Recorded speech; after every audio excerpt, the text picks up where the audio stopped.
Online study के YouTube platform पर आप लोगों का एक बार फिर से बहुत बहुत स्वागत है। आज चैप्टर सेकंड जिसका नाम है वैद्युत फ्लक्स तथा गास थ्योरम। तो आज सेकंड चैप्टर स्टार्ट करने जा रहा हूँ। स्टार्ट करते हैं आज की क्लास बच्चों। सबसे पहला जो टॉपिक है आज का वो है वैद्युत फ्लक्स। इलेक्ट्रिक फ्लक्स क्या होता है इसके बारे में सीखने जा रहे हैं। What is electric flux? तो फ्लक्स क्या होता है बच्चों? किसी भी पृष्ठ से गुजरने वाली वैद्युत बल रेखाओं की जो संख्या होती है उसी को जो है वैद्युत फ्लक्स कहते हैं, इलेक्ट्रिक फ्लक्स बोलते हैं। किसी भी पृष्ठ से किसी भी क्षेत्रफल से गुजरने वाली वैद्युत बल रेखाओं की जो संख्या होती है उसी को वैद्युत फ्लक्स कहा जाता है बच्चों। आई होप आपको डेफिनेशन समझ में आया होगा।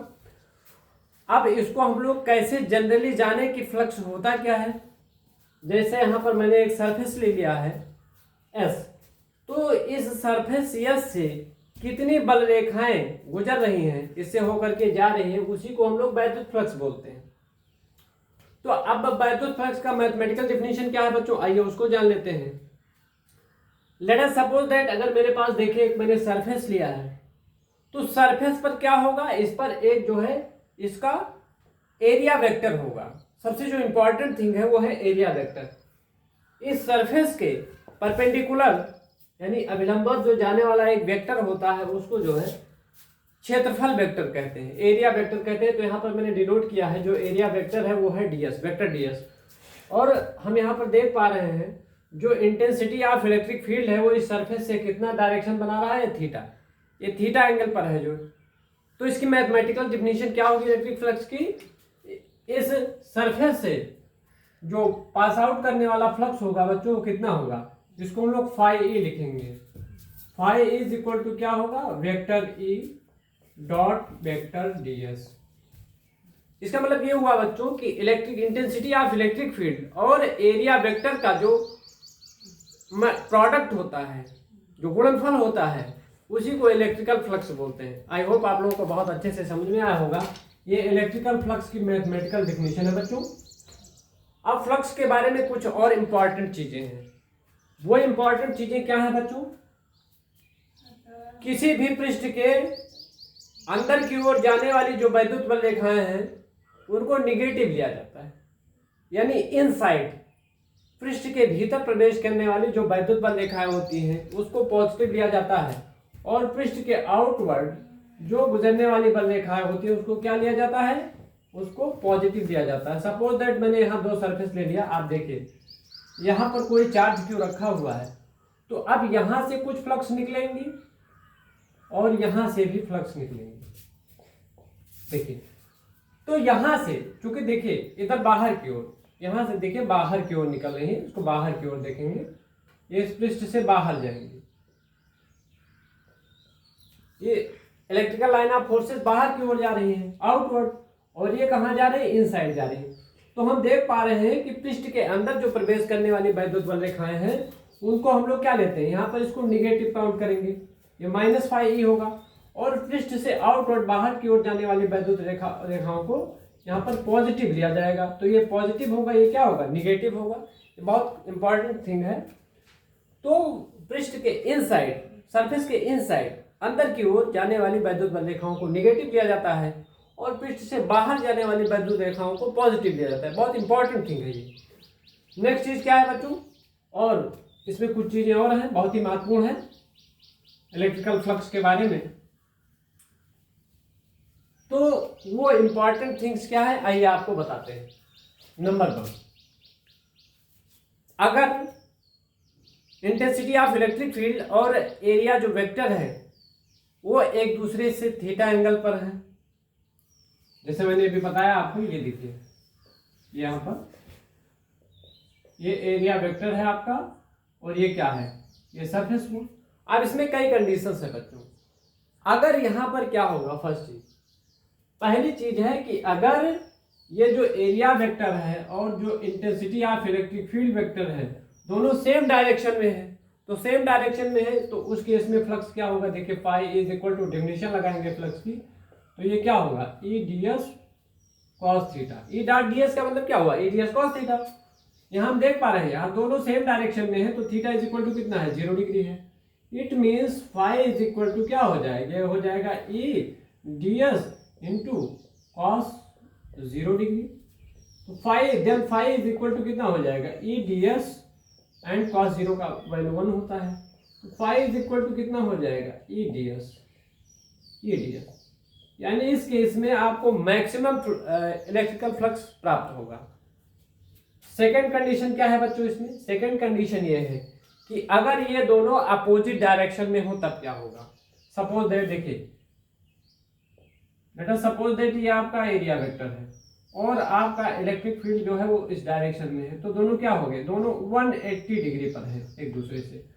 देन इलेक्ट्रिकल फ्लक्स क्या होगा बच्चों, phi is equal to, then क्या होगा, phi is equal to E D S cos 180 degree, और cos 180 डिग्री का मतलब आप जानते हैं ये हो गया -1। Then phi is equal to क्या होगा, ये हो गया माइनस एरिया। तो इस केस में बच्चों, इस केस में क्या होगा, हमारा इलेक्ट्रिकल फ्लक्स जो होगा वो निगेटिव होगा, पॉजिटिव नहीं होगा बल्कि क्या होगा, निगेटिव होगा। आई होप आपको बहुत अच्छे से समझ में आया होगा। जो थर्ड कंडीशन है वो क्या है बच्चों, अगर यही चीज जो यहाँ पर है, तीसरी चीज हम ले ले, देखिए ये आपका क्या है, ये है एरिया वेक्टर, ये आपका क्या है बच्चों, ये है इंटेंसिटी ऑफ इलेक्ट्रिक फील्ड, ये दोनों एक दूसरे से परपेंडिकुलर है, 90 डिग्री पर है। तो उस केस में हमें जो फ्लक्स मिलेगा बच्चों, क्या मिलेगा, phi is equal to E D S, और ये मिलेगा cos 90 degree. Then phi is equal to कितना हो जाएगा, ई डी एस और कॉस 90 का मतलब 0 हो गया, तो फाई इज इक्वल टू कितना हो जाएगा, 0 हो जाएगा। इस केस में हमको 0 फ्लक्स मिलेगा। तो तीनों केसेस मैंने यहाँ पर डिस्कस कर दिए हैं। पहला केस क्या है कि इलेक्ट्रिक फील्ड और एरिया वेक्टर दोनों सेम डायरेक्शन में हो, तो उस केस में क्या होगा, उस केस में हमको जो इलेक्ट्रिक फील्ड मिलेगा वो मैक्सिमम मिलेगा। सेकंड चीज ये है कि अगर एरिया वेक्टर और intensity of electric field vector दोनों अपोजिट डायरेक्शन में है, देन क्या होगा, इलेक्ट्रिक फ्लक्स आपका क्या मिलेगा, निगेटिव मिलेगा। थर्ड कंडीशन आपका क्या है कि अगर एरिया वेक्टर और intensity of electric field vector दोनों एक दूसरे के परपेंडिकुलर है, 90 डिग्री पर है, देन उस केस में क्या होगा, आपको तब इलेक्ट्रिक फील्ड आपको 0 मिलेगा, तो यानी कोई फ्लक्स नहीं मिलेगा, शून्य फ्लक्स आपको मिलेगा। तीनों चीजें आपको अच्छे से समझ में आई होंगी। आइए नेक्स्ट चीज, अब बात कर लेते हैं वैद्युत फ्लक्स के मात्रा की और विमा की। इसका यूनिट क्या होगा, यूनिट की बात कर लेते हैं बच्चों। What is unit of electrical flux, बहुत ही महत्वपूर्ण है। यूनिट हम लोग कैसे फाइंड आउट करेंगे, यूनिट क्या होगा बच्चों। तो अभी मैंने देखा कि इसकी जो डेफिनेशन है, मैथमेटिकल डेफिनेशन है, वो क्या है, ई डी एस कॉस थीटा, और आपको बताया जा चुका है, आप लोग जानते हैं, आई होप बहुत अच्छे से जानते हैं। यहाँ पर जो इंटेंसिटी ऑफ इलेक्ट्रिक फील्ड है उसका क्या होता है यूनिट, उसका होता है न्यूटन पर कूलम। एंड यहाँ पर डीएस है, डीएस क्या है, डीएस इस सरफेस का एक छोटा सा एरिया है, देन ये क्या हो जाएगा, मीटर स्क्वायर हो जाएगा। यहाँ जो एंगल है, एंगल आप जानते हैं डायमेंशनलेस है, इसको छोड़ देंगे। तो पहला जो यूनिट बनेगा फाई ई का जो फर्स्ट यूनिट बनेगा वो क्या बनेगा, न्यूटन मीटर स्क्वायर पर कूलम। एक तो ये हो गया आपका। सेकंड क्या हो जाएगा, सेकंड जो होता है फाई ई का जो मात्रक होता है वो होता है वोल्ट पर मीटर। इसको भी आप लोग ध्यान देंगे, इसको याद रखेंगे, वोल्ट पर मीटर। तो इसके दो यूनिट बहुत ही महत्वपूर्ण है, एक होता है न्यूटन मीटर स्क्वायर पर कूलम, एंड सेकंड क्या होता है, सेकंड होता है वोल्ट पर मीटर। ये हो गया इसका जो है यूनिट। अब इसके डायमेंशनल फार्मूला की बात कर लेते हैं। डायमेंशन कैसे आप मालूम करेंगे, आइए इसको देखते हैं। डायमेंशन क्या हो जाएगा, डायमेंशन बीमा की बात कर लेते हैं। तो यहाँ पर देख पा रहे हैं फाई इज इक्वल टू कितना, इसके यूनिट से जाइए, न्यूटन। न्यूटन का मतलब क्या है, ये कोई फोर्स होगा, तो फोर्स को आप जानते हैं, उसका डायमेंशनल फार्मूला mlt-2 होता है। एंड मीटर स्क्वायर कोई लेंथ है, तो लेंथ का फार्मूला क्या होगा, एल स्क्वायर। एंड सी नीचे क्या है, सी का मतलब हो गया कूलम। तो कूलम का मतलब क्या होता है, कूलम क्या है, कोई आवेश ही तो है, चार्ज है। Then Q is equal to I T का मतलब क्या, ये 80 हो गया, तो इसको हम लोग क्या पुट करेंगे, 80। आवेश का जो विमेय सूत्र होगा, डायमेंशनल फार्मूला, वो क्या होगा 80। देन फाई ई का जो डायमेंशनल फार्मूला हो जाएगा वो क्या हो जाएगा बच्चों, देखिए यहाँ से m L³ to the power -3, ऊपर जाएगा तो -3 हो जाएगा, and a to the power -1। इस तरीके से डायमेंशनल फार्मूला हम लोग फाइंड आउट कर लेंगे। तो आई होप बच्चों आप लोग इसका यूनिट जान गए, इसका डायमेंशनल फार्मूला जान गए। अब नेक्स्ट चीज क्या है, कुछ चीजें और है बच्चों, बहुत ही महत्वपूर्ण चीज है फ्लक्स के बारे में, उसको भी थोड़ा सा जान लेते हैं। बहुत ही महत्वपूर्ण टॉपिक है बच्चों। नेक्स्ट चीज क्या है, देखिए अगर हमने यहां पर कोई सरफेस ले लिया, सपोज दैट मेरे पास एक कोई सरफेस है और इस सरफेस से कोई चार्ज बाहर रखा हुआ, ये मैंने बाहर कोई चार्ज रख दिया, तो अब क्या करेंगे, इस पर एक कॉनिकल शंक्वाकार पृष्ठ की कल्पना करेंगे। शंख का मतलब समझते हैं ना, शंक्वाकार, एक कोण की कल्पना करते हैं। तो देखिए यहां पर आपको दो सरफेस नजर आ रहे हैं, एक ये और एक ये।